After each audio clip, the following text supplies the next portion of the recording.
আজকে শুনছি রেজাল্ট দেবে, তা সবার ভয় লাগছে নাকি রে? আমার তো ভয়ে প্রথমে গুটি গেছিলো।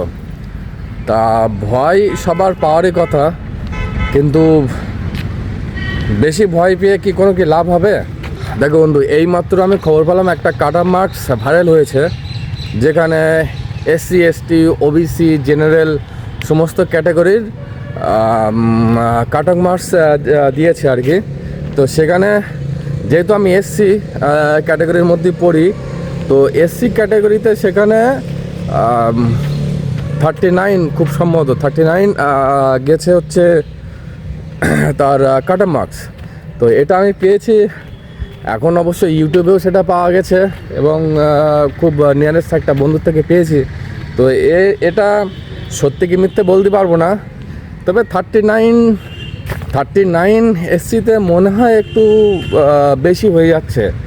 এটা আমার মনে হয় না যে এটা সত্যিকারের, বেশিরভাগটা ফেক বলে মনে হচ্ছে।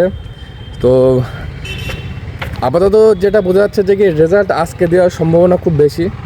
তো এখনও বলছি ভাই, যারা এই নিয়ে অনেক রকম চিন্তাভাবনা করছো যে এই হবে ওই হবে, রেজাল্ট দিলে তারপরে আমার সব শেষ যদি না হয়, তো এইটা নিয়ে যারা চিন্তাভাবনা করছো তাদের জন্য বলছি যে এখন অনেক ভ্যাকান্সি আসতে চলেছে। যেহেতু সামনে ভোট আছে, আমি বলবো যে এখন অনেক রকমের ভ্যাকান্সি আসতে চলেছে, তোমরা সেই সব নিয়ে পড়াশুনো করো। তো হাল ছেড়ো না, এক্ষুনি তোমরা পড়াশোনা চালিয়ে যাও।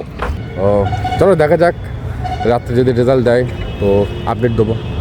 টাটা।